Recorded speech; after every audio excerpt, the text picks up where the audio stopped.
So Monday morning at 7 a.m, the embargo has been released on the information on what's going to be happening with electricity prices. This is not going to be good news for anybody. I mean, this is a serious increase. It's going to be hitting everybody. Just explain how much it's going up by. Well, yeah, it's a difficult situation, Paul. We're looking at an increase on our tariffs of 6p starting on the 1st of April this year, and then we're looking then at another 6p increase in July. That's over, what, 51%, I think. Someone's done the maths on that one. 51% increase in 2 steps, on top of the 30% that it went up last year. That's right, yeah, we're looking at that. That's what we're looking at the moment, unfortunately.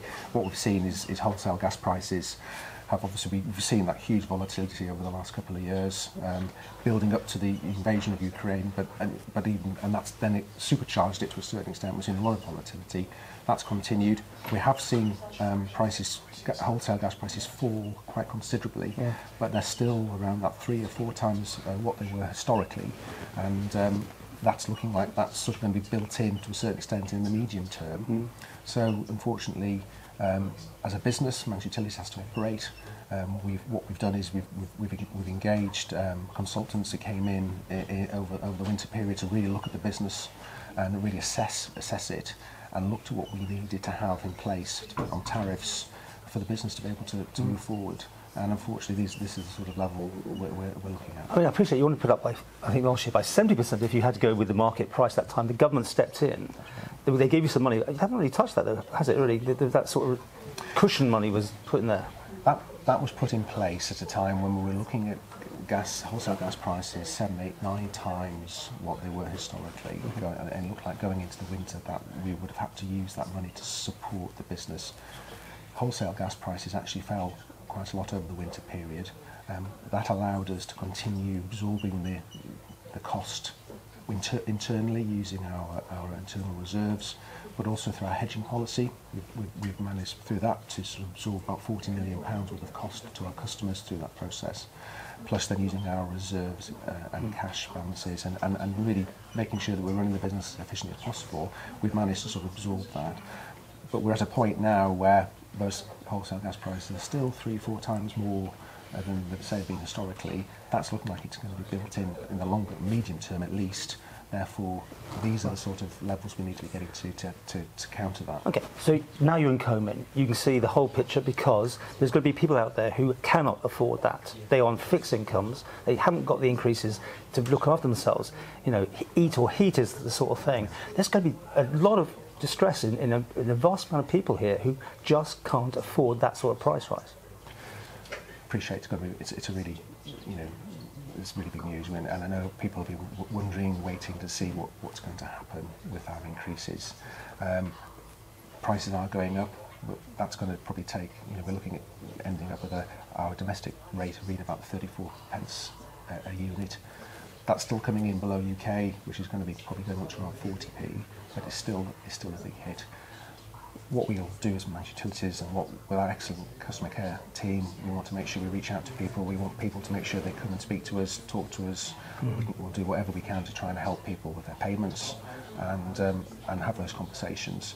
And of course, the government have been making it clear over the last few months they've been putting forward support to help people, whether through insulation or other things, getting people to think about efficiency of their own home heating and efficiency, to see what we can do to help people, it is going to be through a very difficult period. I appreciate we were getting a sort of discounted on the real price, but the MUA has only just pushed that off into the long grass in the sense that it's a loan, isn't it?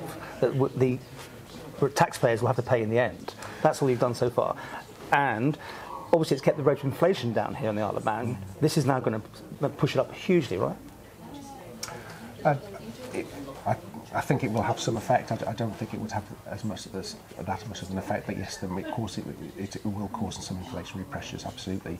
As far as the loan that was put in place, like I say, because wholesale prices came down more quite quickly, and we absorbed that cost ourselves. So we haven't used that. So you just absorbed it. Okay. That funding hasn't been used, but that funding was put in place for a very specific purpose for this freeze through to the end of March. Now, if we were to use that money, the other side of that coin is we're putting extra debt onto the business. Yeah. That money still has to be paid back, and therefore all we're doing is we're then having to put tariffs up further at a later date to cover that cost. So all we're really doing is kicking the can down the road, really. So that's what we're trying to avoid. I appreciate this is going to be before your time, but I mean, 10 years ago, almost to the day, Dong Energy we're talking about wind turbines and everything. Nothing ever happened. We're still in a very situation. Even like I've got, the PV on the roof, the solar panels. They don't get a great deal from the MU. In fact, they were cutting the prices back until recently. There's no incentive, is there, almost, for people to do their bit.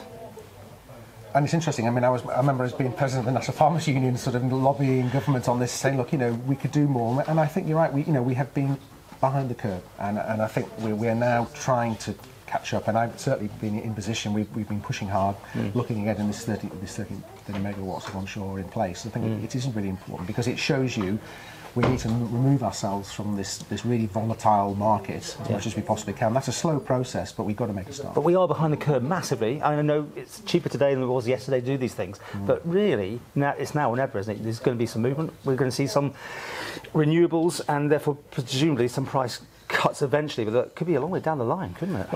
The commitment's there now, 30 megawatts of onshore renewables, around 10 of solar. When do you about think 20. Well, it's got to be in place by the end of 2026. That's what we're looking to do. Yeah. So, short term, let's go on solar. Let's start getting the planning in place because we know it takes time to be able to put wind turbines up. There's a lot of consultation needed, but that's what we need to do. Okay. Quickly, your response: if prices drop, how quickly can you put that through the system? Will you be doing that, or will you be doing it just once a year or whatever? If it is, I mean, who knows? It could go the other way, of course. But how quickly? Yes, which way? How quickly will you react to anything that massively that moves in that market? Well, I think I can't say exactly, but we will respond as quickly as we can. Absolutely, because it's important that we get that cost away from customers as soon as possible. And government will have to step in. I have to go back to this for these people who are vulnerable. I mean, will you be looking at this as a government now to help those people who are vulnerable, that literally can't pay their bills? I think obviously government are fully aware that this is going to be a challenge for lots of people. There is help and advice in place. Government will want to keep monitoring that situation and help as much as possible. And as we go into the autumn, into the winter, I'm sure they'll be looking again at what they can do to help. Do people have to rush out and read their meters to get the meter readings in and everything? No, they don't. No one needs to read the meter. Things will just continue as normal, and meter readings will be taken as normal, and the new price will be applied on as from the date. And how long are you in the job for, by the way? Because now you're another minister. You won't be keeping this portfolio, will you? You'll have to move on. Normally, that's what happens, isn't it? Yes, there will be plans for someone to replace me. Yes.